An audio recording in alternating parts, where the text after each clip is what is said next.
Salut les cathos, j'espère que vous allez bien. Aujourd'hui les cathos, nous sommes le 10 janvier et nous fêtons Saint-Guillaume. Voilà les cathos, surtout n'hésitez pas à partager la vidéo, merci.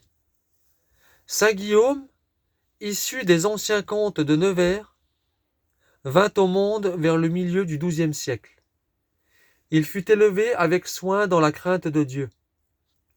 Le Seigneur lui avait donné toutes les dispositions de la nature et de la grâce nécessaires à l'accomplissement des grands desseins qu'il avait sur lui. Aussi fit-il des progrès rapides et acquit en peu de temps des connaissances au-dessus de son âge et un trésor croissant de sainteté.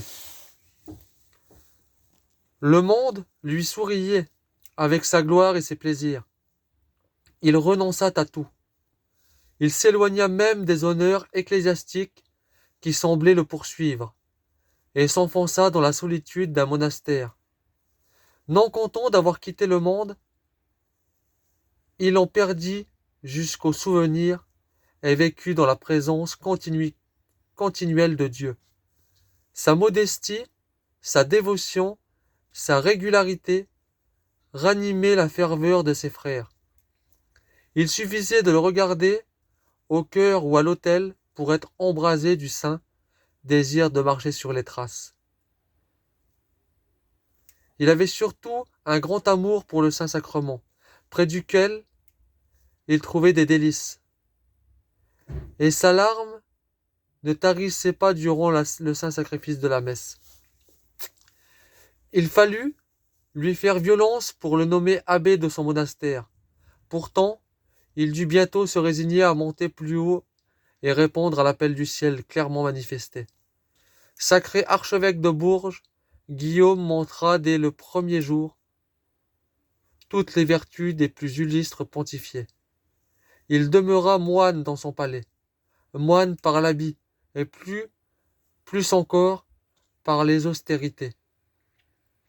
Il sut concilier les exercices de sa piété avec les immenses occupations de sa charge. Il parcourait son diocèse, prêchait, instruisait les petits et les humbles, administrait les sacrements, visitait les hôpitaux, délivrait les captifs et multipliait les prodiges. Quand on lui demandait un miracle, il disait « Je ne suis qu'un simple pécheur ». Mais il cédait aux larmes des malades et les guérissait par sa bénédiction. On a conservé de lui quelques belles paroles, telles « Pasteur, telle brebis », disait-il souvent. « J'ai à expier, disait-il encore, et mes propres péchés et ceux de mon peuple. » Sa mort fut digne de sa vie. Il expira revêtu du cilice qu'il avait porté toujours et couché sur la cendre. Au moment de sa mort, il vit distinctement les anges battant des ailes au-dessus de sa tête, et il rendit l'âme en leur tendant les bras. Pendant ces obsèques, la foule aperçut au-dessus de l'église un globe de feu planant dans les airs. Que Dieu vous bénisse, et à plus les cathos.